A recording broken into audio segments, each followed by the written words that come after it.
రసిక రాజువో మరి నా దాసు బావ నీతో ఎప్పుడింత కిరికిరి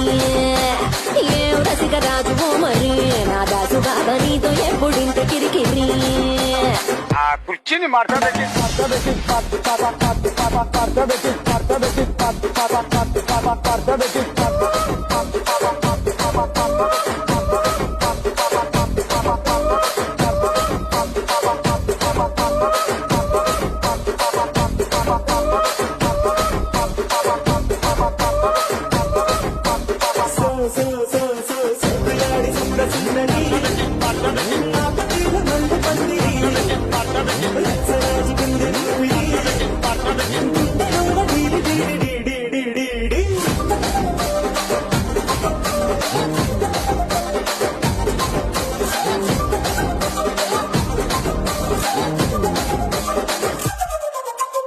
ఏందంతా